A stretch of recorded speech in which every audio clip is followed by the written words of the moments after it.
à toutes les autorités civiles et militaires qui ont bien voulu s'associer à nous pour célébrer cet événement, mais également aux grands anciens dont la présence parmi nous est toujours une source d'encouragement et de motivation pour l'ensemble des cadres du Centre de haute études de défense et de sécurité et pour moi-même. Distingués invités, mesdames, messieurs, les mutations récentes intervenues en Afrique ont contribué à installer progressivement notre continent dans la fulgurance et l'instantanéité. La notion de crise interne a fini de supplanter celle de guerre et de conflits interétatiques, essentiels liés notamment à l'évolution démographique, économique, sanitaire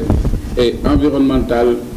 témoignent de la fragilité de la situation générale dans nos pays. Il importe donc que chaque pays, que chaque organisation développe des réponses cohérentes et intégrées à articuler autant que possible dans une stratégie de sécurité globale et inclusive. Une des ambitions du programme de formation en sécurité nationale est de faciliter la prise en compte de cette préoccupation majeure, en formant suffisamment de cadres civils et des forces de défense et de sécurité disposant des compétences nécessaires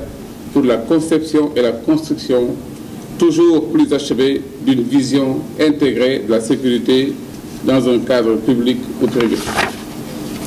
Chers auditeurs, je vous félicite pour avoir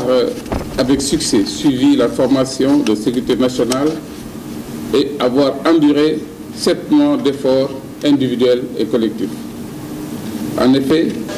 dans la période du 2 janvier au 31 mai 2019, vous avez suivi en alternance plusieurs cours magistraux de haut niveau, des travaux dirigés en comité et procédé à des visites guidées d'organismes, d'infrastructures d'importance vitale, ainsi qu'à des visites aux états-majors des différentes forces de défense et de sécurité. Le voyage d'études que vous avez effectué en République sœur de Côte d'Ivoire à la fin du mois de mai aura également constitué une étape importante dans la formation et vous aura permis d'avoir des témoignages et surtout un retour d'expérience d'autorités et d'agents ayant participé à la gestion d'une crise majeure. La soutenance par chacun de vous d'un travail individuel de recherche devant un jury externe durant le mois de juillet actuel a mis un terme aux activités de formation de la session 2019. La cérémonie de ce matin clôture donc cette formation et m'offre l'agréable occasion de saluer le professionnalisme et la rigueur avec lesquels les intervenants de grande qualité, dont des experts civils et militaires, ont contribué à vous préparer à l'exercice de responsabilités de haut niveau dans les domaines de la défense et de la sécurité. Tout cela vous permettra de mieux appréhender les enjeux de la sécurité nationale de notre pays, mais également des autres pays du continent. L'objectif fixé à ce programme pour 2019 a été largement atteint. Vous avez pu non seulement élargir et approfondir vos connaissances en géopolitique, en stratégie de sécurité nationale, en gestion de crise, mais aussi développer individuellement et collectivement des aptitudes à la conception et à la mise en œuvre dans un environnement socio-professionnel diversifié.